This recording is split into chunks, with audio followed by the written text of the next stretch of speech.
Caretaker भाग 30. आई आणि श्वेता दोघींनाही भेटून मीरा हलकी झाली होती. आईचं थकलेलं पण समाधानीत हसू आणि श्वेताच्या डोळ्यामधले विश्वासाचं आश्वासन सगळं मनात साठवून ती घराच्या बाहेर आली होती. आई ठीक होणार, आपण तिच्यासाठी काहीही करणार, हा विचार तिच्या पायात ताकद देत होता. पण गुडघ्याला लागलेली जखम चालताना पुन्हा तीव्र दुखू लागली होती. प्रत्येक पावलागणिक ती वेदना अंगभर दरवळत होती. पण तिच्या मनात फक्त एकच गोष्ट चाललेली होती, आरव. आरव, जर त्याला कळलं असेल की मी घरात नव्हते तर मग तो काय करेल? रस्त्याच्या कडेला येऊन ती एका रिक्षाला थांबवत म्हणाली, प्लीज प्लीज लवकर लवकर चला. ती रिक्षात बसते. रिक्षात बसताना गुडघ्यातून जाणारं हलकंसं टोचणारं दुखणं तिला थांबवत होतं. पण ती स्वतःला बजावत होती, दुखणं नंतर पाहू, आधी घरी लवकर पोहोचायला हवं. त्याचं रागवणं मला अजिबात परवडणारं नाही. मीरा घरी गेल्यानंतर काय होईल या विचारानेच घाबरलेली होती. रस्त्याच्या सगळ्या वळणांवरती तिचं मन केव्हाच आरवच्या घरामध्ये होतं. रिक्षा थांबली. तिच्या चेहऱ्यावर घाम, डोळ्यातली घालमेल आणि पावलातली एक विचित्र घाई होती. मीरा हळूहळू पावलं टाकत हॉलमध्ये शिरते. पाय दुखतोय, पण मन त्याहूनही जास्त अस्वस्थ आहे. दरवाजा आपल्या आपोआपच उघडतो, पण तिचं मन जणू बंद झालेलं असतं. ती थांबते. एक क्षणभर गडबडलेल्या श्वासांवर नियंत्रण मिळवते. मनात विचारांचा कल्लोळ चालू असतो. तो ओरडेल का? नेहमीसारखं वागेल? नकळत शिक्षा देईल? हॉलच्या एका कोपऱ्यात नजर टाकते. टायगर आपल्या गादीवर डोळे मिटून निवांत पडलेला असतो. पण मीराचा वास लागताच त्याची कान हलतात, डोळे उघडतात. नजर थेट मीराकडे. नको रे बाबा, तिथेच बस प्लीज. आधी दुसरा एक राक्षस माझ्या अंगावरती येणार आहे, तू तरी आता मध्ये येऊ नकोस. टायगर शांत बसून फक्त बघतो, उभा राहत नाही. टायगर अजूनही त्याच्या गादीवर स्थिर बसलेला आहे. मीरा हळूच एक डोळा उघडते आणि टायगरकडे पाहते. तो फक्त तिच्याकडे बघतो, पण हलतही नाही. ती एक दीर्घ श्वास घेते आणि आपला हात हृदयावरती ठेवते. हुश. नशीब, ह्याने तरी स्वागताचं भुंकण नाही केलं. मला वाटलं आता अंगावरती येणार आहे की काय. पण टायगर शांत आहे. पण या टायगरचा मालक, त्याचं काय? मीरा मनातल्या मनात पुटपुटते. ती हळूच इकडे तिकडे बघते. हॉलमध्ये नाही, मग आरव आहे तरी कुठे? एक अनोळखी शांतता घरभर भरून राहिलेली असते. मीरा पाय टाकत टाकत हळूवारपणे पायऱ्यांच्याकडे जाते. प्रत्येक पायरीवर जाताना तिच्या मनात विचारांची गर्दी. जाऊ का आत? ओरडेल का? काही न बोलता गप्प बसेल की पनिशमेंट? ती आरवच्या रूमच्या दरवाजापुढे उभी राहते. मनात आरवची नक्कल करत म्हणते, कुठे गेली होतीस तू? मी सांगितलं होतं ना, मला न सांगता कुठेच जायचं नाही. माझ्या परमिशनशिवाय काहीच करायचं नाही. आता चूक केली आहेस म्हणजे शिक्षा ठरलेलीच आहे.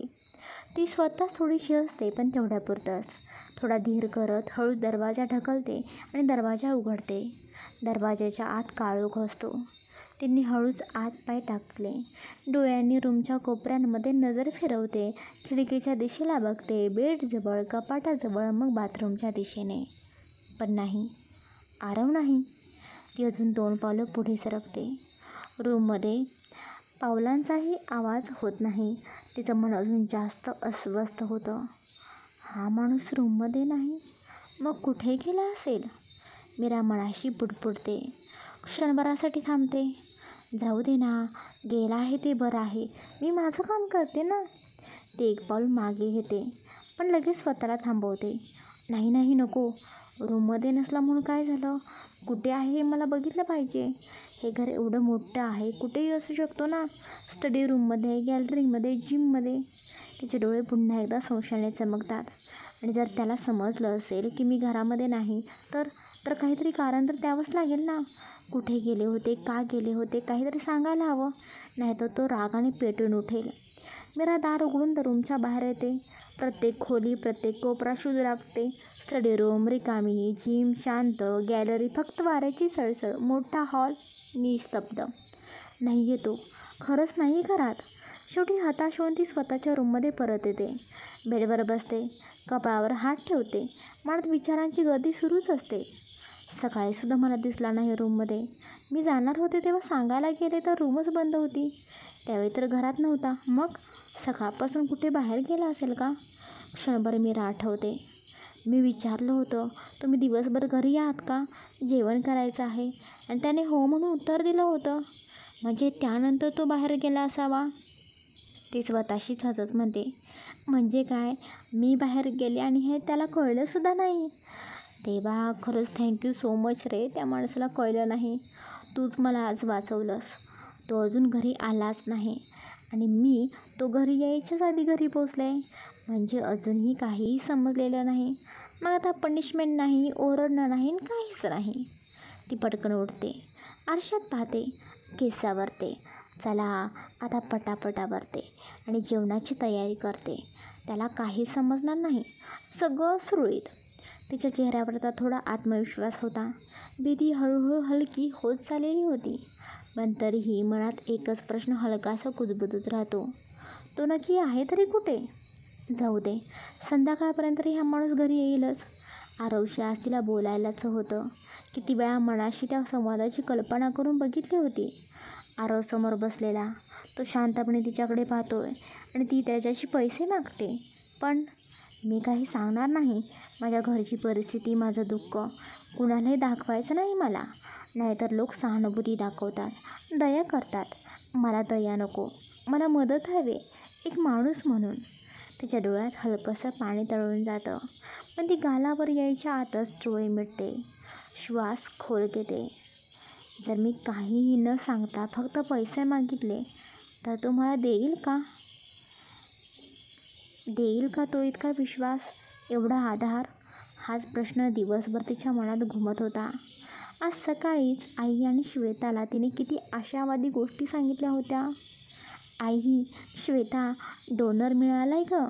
आता सगळी प्रोसेस लवकर सुरू होईल.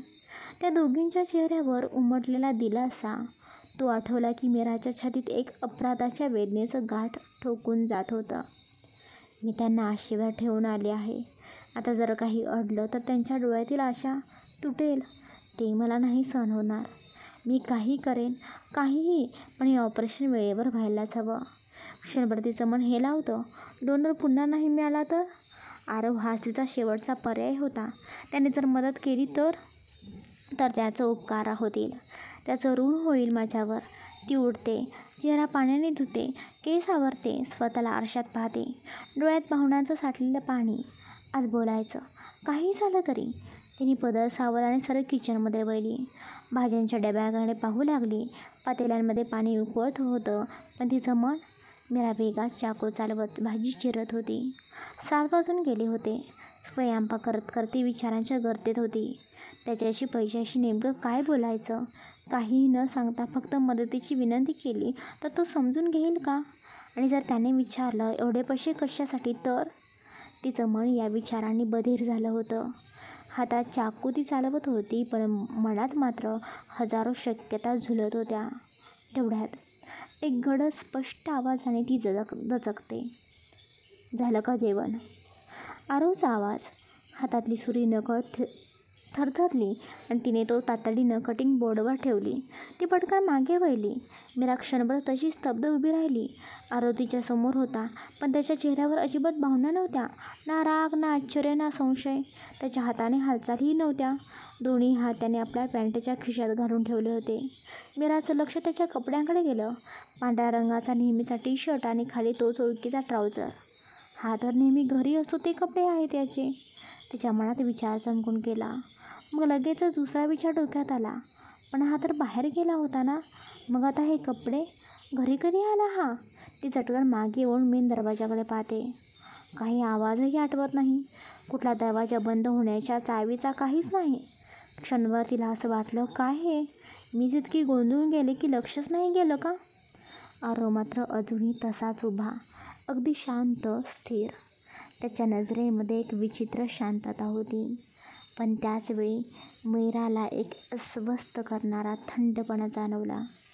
मीरा अजूनही गोंधळलेल्या नजरेने त्याच्याकडे बघत होती.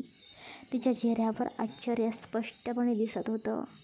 ती ओठांवरचा कोरडेपणा जाणवत म्हणाली, तू तू तुम्ही तुम्ही तुम्ही कधी आलात? आरव तिच्याकडे थोडा वेळ न बोलता पाहत राहिला. मग एक पाऊल पुढे टाकत शांत आवाजात म्हणाला, का? धक्का बसला का? मी यायला नको होतं का? त्या प्रश्नात ना राग होता ना कटाक्ष, पण एक सखोल टणकपणा होता. असा टणकपणा जो प्रश्नापेक्षा आरोपासारखा वाटत होता. मीरा गडबडून गेली. लगेच हातवारे करत म्हणाली, नाही हो, असं मी कुठे बोलले? काहीच नाही. म्हणजे अचानक तुम्ही समोर आलात ना, म्हणून म्हणून म्हटलं. तिच्या शब्दांमध्ये गोंधळ होता, मनात विचारांची गर्दी. आरवचं इतकं शांत असणं, त्याचं अचानक समोर येणं आणि वरून हे प्रश्न सगळं विचित्र होतं. मग मला असं समोर बघून घाबरलीस का? आरव बोलतो. मीरा लक्ष काढत स्वतःला नॉर्मल करण्याचा केविलवाणा प्रयत्न करत बोलते, नाही नाही, मी का घाबरू? मी कशाला घाबरेन? घाबरण्यासारखं काही झालं आहे का? म्हणजे मी काही चूक केली आहे का? नाही ना, मग मी का घाबरू? आणि आणि हां ते ते तुम्हाला कॉफी हवी आहे का? मी मी आत्ताच करून आणते ना. ती घाईघाईने वळते आणि कॉफीसाठी भांडे शोधू लागते. आरव अजूनही जागचा हललेला नव्हता. फक्त तो एक आवाज टाकतो, मला तर 6 वाजता कॉफी लागते. 6 वाजता का नाही दिलीस तू कॉफी? मीरा थरथरत डोळे घट्ट मिटते आणि मनातच ओरडते, देवा, आता मी काय बोलू? हा खरंच घरातच होता की बाहेर गेला होता? 6 वाजताच कॉफी हवी होती म्हणजे हा घरात होता का? की फक्त माझ्याकडून सगळी काही माहिती काढून घेतोय? सर, मी बरोबर 6 वाजता कॉफी बनवलेली होती. खरंच बनवलेली होती. थोड्या वेळ थांबवून डोळे मोठे करत, आणि तुमच्या रूममध्ये सुद्धा मी बरोबर 6 वाजता आले होते. कॉफीसुद्धा घेऊन आले, पण तुम्ही रूममध्ये दिसला नाही. मग मी मी रूममध्ये, गॅलरीमध्ये सगळीकडे शोधलं. तुम्ही मला कुठेच दिसला नाहीत. दुपारपासून मी तुम्हाला शोधलं होतं सर. सर, तुम्ही बाहेर जाणार होतं तर मला सांगून जायचं ना. मी असं निराधार शोधत बसले नसते. आता 6 वाजता बनवलेली कॉफी वाया झाली म्हणून शेवटी मीच पिली. काय करणार ना, तुम्हाला जेवण वाया गेलेलं आवडत नाही म्हणून म्हटलं एवढी कॉफी ओतून कशी द्यायची, शेवटी मीच प्यायली. पण काही हरकत नाही, आता उशीर झाला आहे. तुम्ही ना कॉफी पिण्यापेक्षा डायरेक्ट जेवाच. माझा थोडासा स्वयंपाक राहिलेला आहे, मी पटकन करते आणि मग तुम्हाला जेवायला वाटते. मी आज बाहेर गेलो होतो, काम होतं ना. पण तू सुद्धा बाहेर गेली होतीस का? आरव परत विचारतो. ती क्षणभर थांबली. तिचा श्वास थोडा अडखळला, पण चेहऱ्यावर हलकं हसू ठेवत ती म्हणाली, मी नाही नाही हो, मी आणि बाहेर माझं काय काम असणार, आणि तुम्हाला न सांगता कशाला मी बाहेर जाईन ना. आरव शांतपणे पाहत राहिला. अच्छा, मला वाटलं की तू कुठे बाहेर गेली होतीस. नाही नाही, ती पटकन म्हणाली, मी कशाला बाहेर जाईन. तिचं हसू तोंडावर होतं, पण डोळ्यात अपराध होता. ती आरवच्या नजरेला नजरेत भिडवू शकत नव्हती. पाठीमागे वळून ती नकळत आपलं काम करत राहिली. पण मनात मात्र एकच विचार, आरव कधी एकदा इथून जातोय. तिला वाटत होतं तिची चोरी उघड झाली आहे. आतून हालत असलेली ती देवाकडे फक्त एकच प्रार्थना करत होती, कृपा करून हे सत्य त्याच्या नजरेपासून लपव. तेवढ्यात आरव पटकन तिच्या दंडाला पकडतो आणि तिला स्वतःकडे वळवतो. मीराचं हृदय धडधडायला लागतं. ती घाबरून त्याच्या चेहऱ्याकडे बघते, पण भीती चेहऱ्यावर उमटू द्यायची नाही हे ठरवून ती निघते. काय काय झालं सर? तुम्हाला आणखीन हवं काही आहे का? आरव काहीच न बोलता तिचा दंड हलकेच खाली सोडतो. क्षणातच तो तिचा मनगट पकडतो आणि पुन्हा एक शब्दही न उच्चारता तिला ओढत नेऊ लागतो. मीरा गोंधळून विचारते, सर सर कुठे? मला कुठे घेऊन जात आहे? काही झालं आहे का? ती त्याच्या मागे चालत असते, पण मनात असंख्य प्रश्न. आरव मात्र शांत पण ठाम. काहीच उत्तर न देता तो तिला पायऱ्या चढवतच वरच्या मजल्याकडे घेऊन जातो. मीराच्या काळजात धस्स होतं. आरव मीराचा हात अजूनही घट्ट पकडून होता. तिच्या पावलांचा वेग त्याच्या तुलनेत कमी, पण ती त्याच्या मागे चालत होती. मनात हजार विचार, पण तोंडातून निघणं अशक्य झालेलं. सर, सर कुठे नेत आहे मला? ती पुन्हा एकदा कुजबुजली होती. पण आरव मात्र निशब्द. तो मागे वळूनसुद्धा पाहत नव्हता. मोजक्या क्षणात तो तिला वरच्या मजल्यावर घेऊन गेला आणि एका क्षणाचा विलंब न करता सरळ त्याच्या खोलीत दरवाजा जोरात बंद झाला. आवाजाने मीरा दचकली. ती जागेवर थबकली. आरवने तिला हलक्यास पण ठामपणे भिंतीजवळ नेलं. तिच्या पाठीमागे थंडगार भिंतीचा स्पर्श जाणवला आणि समोर आरव. दोघांमधील अंतर फक्त श्वासांचं. आरवचा एक हात भिंतीवर टेकलेला होता, तर दुसरा तिच्या मनगटावर. रूममध्ये संध्याकाळचा अंधार पसरला होता. लाईट्स लावले गेले नव्हते. फक्त खिडकीतून येणारा सौम्य चंद्रप्रकाश दोघांचं अस्तित्व हळूवारपणे उजळत होता. आरव तिच्या डोळ्यात एकटक बघतो. आवाज हलकासा पण थेट. कुठे गेली होतीस तू? त्या एका वाक्यानं मीराचं अंतर्मन हलून गेलं. त्याच्या स्वरात राग नव्हता, पण एक अशी भावना होती जी तिला अस्वस्थ करत होती. ती स्वतःशीच कुजबुजली. या माणसाला कसं कळलं मी बाहेर गेले होते? मी तर बघितलं होतं. हा माणूस घरातच नव्हता की फक्त मला गुंतवायला, काय खरं काय खोटं जाणून घेण्यासाठी हा मला असं करत आहे? मग खरं सांगू की खोटं? ती अजूनही भिंतीला टेकलेली होती, चेहरा हलकासा उतरलेला, डोळे जमिनीवर. आरव पुन्हा थोडे पुढे सरकतो. स्वरात आता थोडं अधिक स्पष्ट मागणी होती. मी विचारलं, कुठे गेली होतीस दिवसभर? ती हलक्याशा थरथरत्या आवाजात बोलू लागली. मी मी मी ते घरीच होते सर, कुठे गेले नव्हते. तिचं बोलणं तुटक हलकत होतं. तिचा श्वास अजूनही खोलखोल होता. ती स्वतःचा स्वतःवर विश्वास ठेवू शकत नव्हती. मीराचं हे बोलणं ऐकून आरव काही क्षण स्तब्ध होतो. त्याच्या डोळ्यात क्षणभर साचलेलं काहीतरी चमकतं. दुःख, वेदना की प्रेम, कदाचित सगळंच. आणि मग तो एका झटक्यात तिच्या मनगटावरचा हात घट्ट करतो. भिंतीवर ठेवलेला हात बाजूला करतो. मीराचा चेहरा दोन्ही हातांनी उचलतो आणि तिच्या थरथरत्या ओठांवरती ओठ टेकवतो. हे सगळं इतकं झपाट्याने घडलं की मीरा पूर्णपणे स्तब्ध होते. तिचे डोळे मोठे झालेले. ती त्याच्या डोळ्यात बघते, पण आरवचे डोळे बंद असतात. तो त्या क्षणात पूर्णपणे गुंतलेला असतो. जणू त्याच्या भावना एका झराप्रमाणे बाहेर पडत असतात.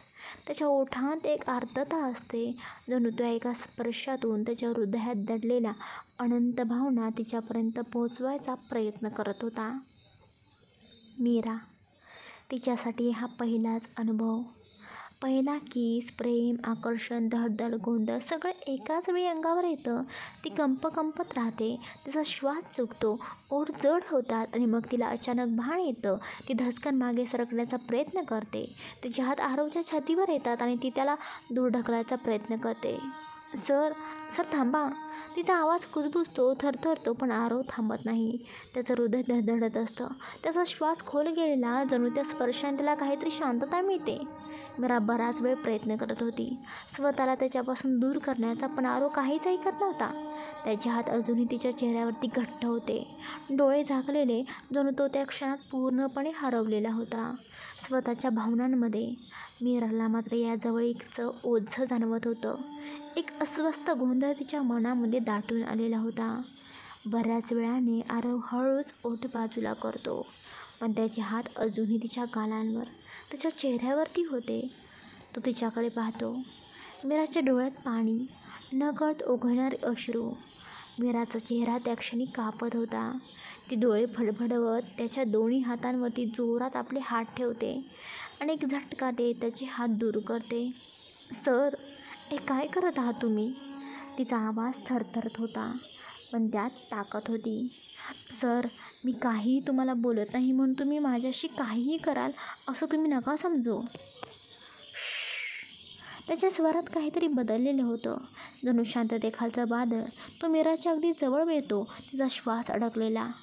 पहिली गोष्ट, माझ्यासमोर आवाज चढवायचा नाही. आणि दुसरी गोष्ट, खोटं बोलीस त्याची पनिशमेंट आहे ही.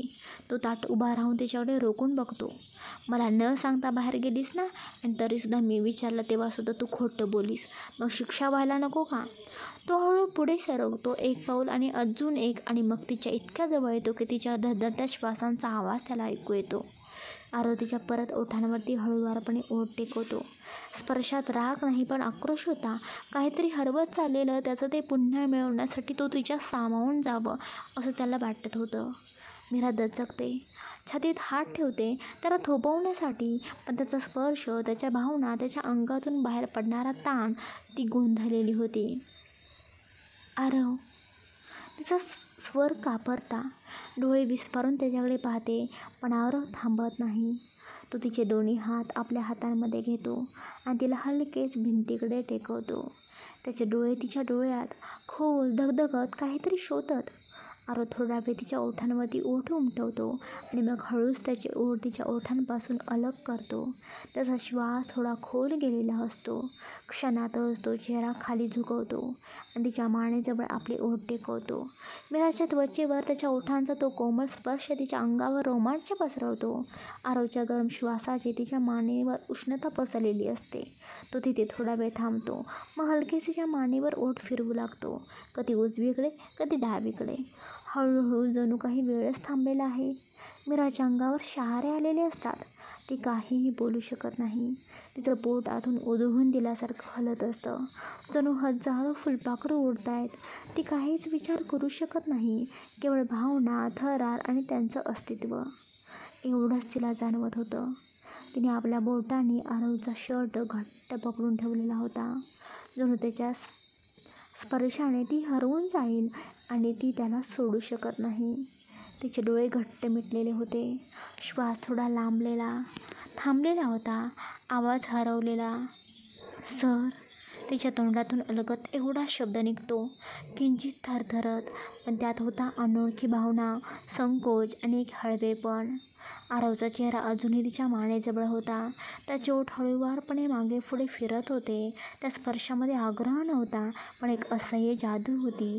जणू तो तिचा गोंधळ विसरवून पाहत होता, की जणू त्याने स्वतःलाच विसरायला ठरवलं होतं. Sir, sir please, please sir. Meera फक्त इतकंच बोलू शकली. तिच्या शब्दात कंप होता, चेहऱ्यावरती भीती आणि डोळ्यात अनिर्बंध गोंधळ. तिच्या स्वतःवरचा ताबा राहत नव्हता. ती खरंच आरवला थांबवू इच्छित होती की नाही हे समजेनासं झालं होतं. आरव काही क्षण शांत राहिला, मग अचानक त्याचा चेहरा मीराच्या खांद्यावरून वर गेला. त्याचे डोळे तीव्र आणि थेट तिच्या डोळ्यात रोखलेले. एक वेगळाच काटकपणा होता त्याच्या चेहऱ्यावर. तो पुढे सरकला आणि मीराचे दोन्ही हात घट्ट पकडले, पण त्याच्या पकडीत त्रास नव्हता, फक्त नियंत्रण आणि इशारा होता. तो इतका जवळ आला की त्याचा श्वास मीराच्या गालांवरती जाणवू लागला. मीरा घाबरलेल्या डोळ्याने त्याच्याकडे पाहत होती. तिची छातीची धडधड वाढली होती, पण ती डोळे हटवू शकत नव्हती. आरवच्या डोळ्यात काहीतरी खोल असह्य तिला जाणवत होतं. इथून पुढे आरवने संत पण थरारक आवाजात म्हटलं, जर माझ्याशी खोटं बोललीस, मला न सांगता जर पुन्हा घराबाहेर पडलीस.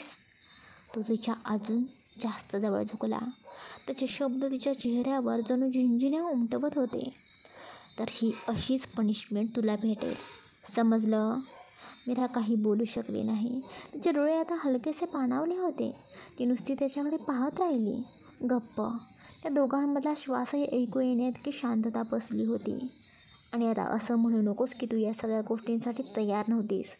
ही मी तुझ्यावरती जबरदस्ती केली असं वाटत असेल तर एक लक्षात ठेव, ही जबरदस्ती नव्हती.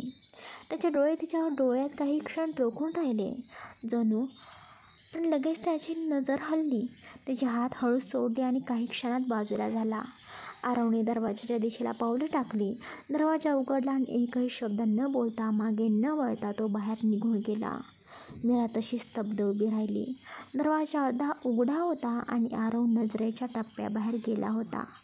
फक्त एक ओळ मागे राहिली होती, त्याचे ते शेवटचे शब्द, ही जबरदस्ती नव्हती.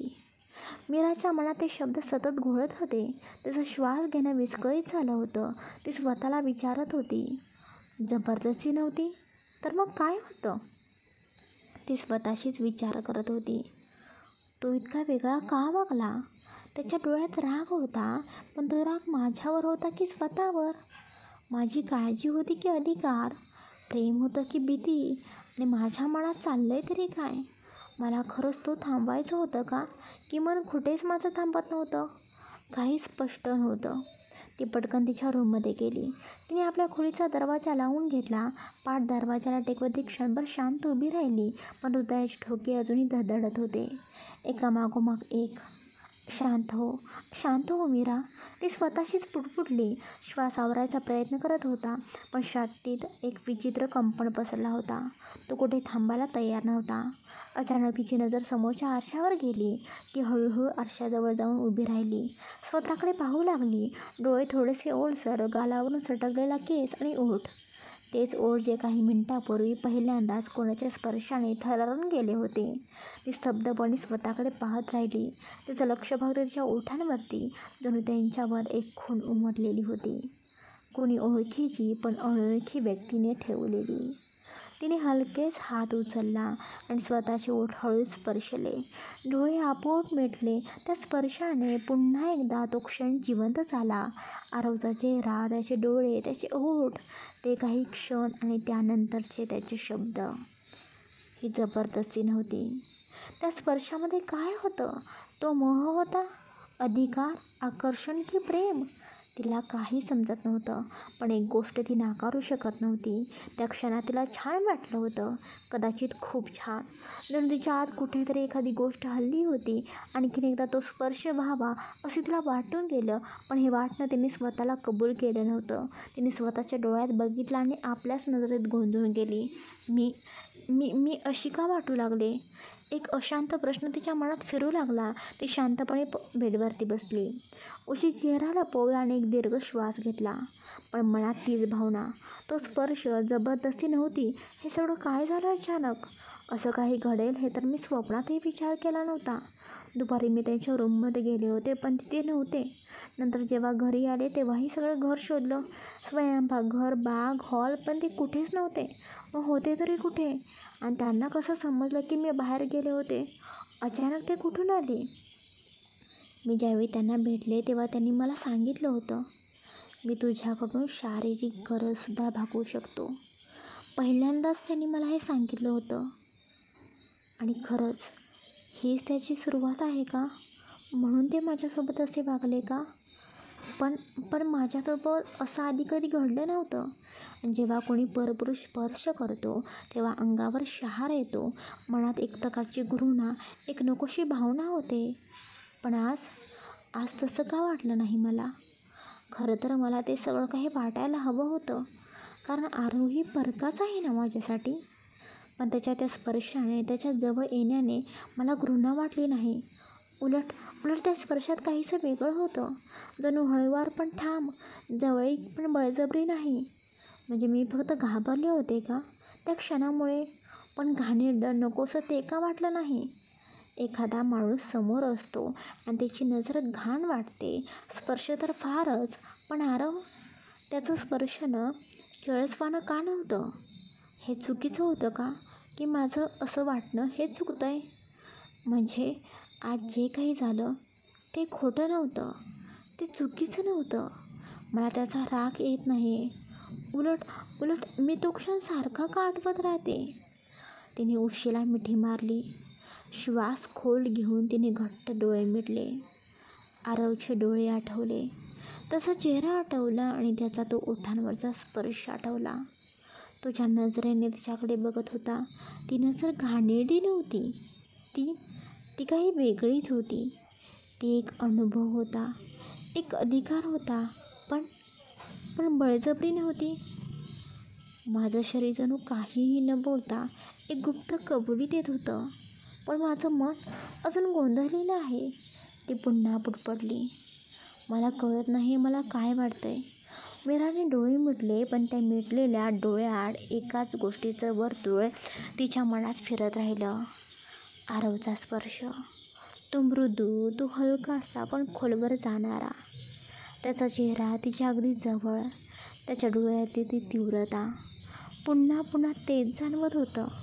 अंगावर सरकणारं हळूवार काहीसं आणि त्याचवेळी एक अनामिक शरम. एक अपराध, पण त्यासुद्धा एक मोहक ओढ. तिच्या चेहऱ्यावर ना हसू होतं ना राग. काहीतरी विचित्र होतं. तिला काय वाटतंय हे तिलाच उमजत नव्हतं.